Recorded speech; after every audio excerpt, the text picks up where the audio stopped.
Malaysia merupakan sebuah negara yang dianugerahkan dengan hutan hujan tropikal yang kaya dengan pelbagai jenis sumber dan biodiversiti.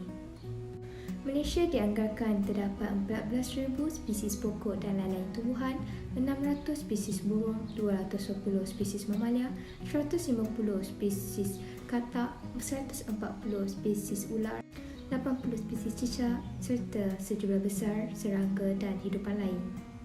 Secara alam semula jadi, keseluruhan kawasan di Malaysia diletupi oleh hutan.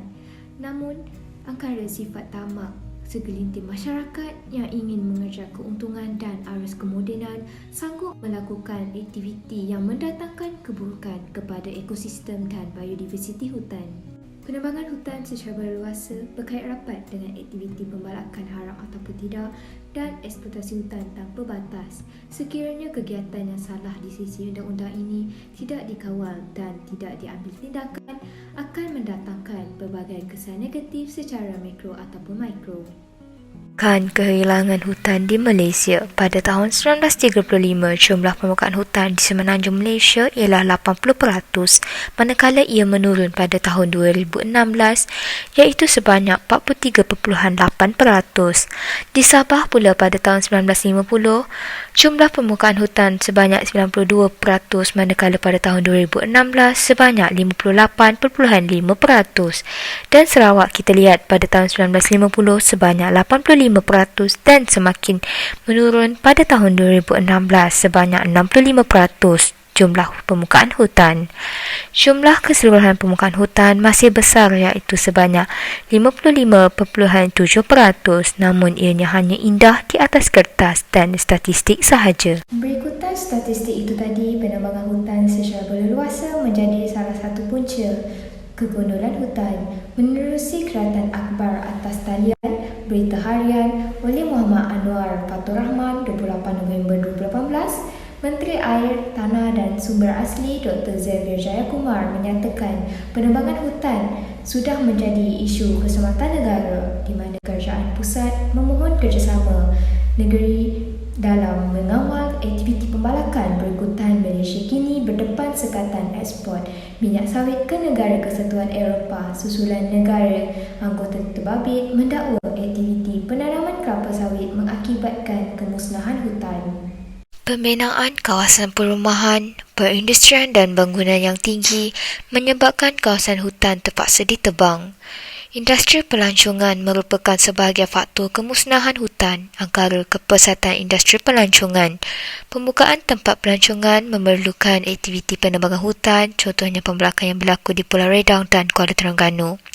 Pembinaan infrastruktur ini memerlukan proses penolakan hutan bagi menghubungkan suatu tempat ke suatu tempat. Kesan utama adalah kepada kemusnahan habitat, biodiversiti dan ekosistem. Hutan banyak kepentingan di mana pokok berperanan sebagai pengeluar utama. Jika penebangan hutan secara berleluasa, hal ini akan memberi kesan kepada hidupan yang bergantung kepada tumbuhan seperti herbivore. Malahan flora dan fauna turut terancam dan haiwan akan kehilangan tempat perlindungan serta sumber makanan. Bukan itu sahaja, ekosistem seperti rantaian makanan, kitar tenaga, komponen biotik dan abiotik turut akan terkesan hingga mengganggu keseimbangan ekologi secara menyeluruh.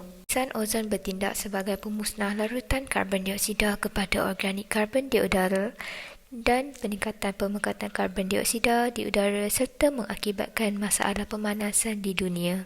Fenomena ini berlaku di mana apabila tanah mudah kering disebabkan pendedahan terlalu lama di bawah sinaran matahari tanpa perlindungan daripada pokok. Peningkatan suhu juga akan menjejaskan kesihatan manusia hingga mengundang penyakit. Kewujudan pokok ini penting untuk memastikan banjir dapat dielakkan di cerun bukit pada musim tengkujuh. Apabila bencana ini berlaku, pelbagai masalah akan timbul iaitu bekalan dalam kualiti air. Kualiti air yang terjejas boleh mengakibatkan masalah kesihatan kepada masyarakat.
Isu penambangan hutan secara berleluasa di negara kita haruslah ditangani dengan segera.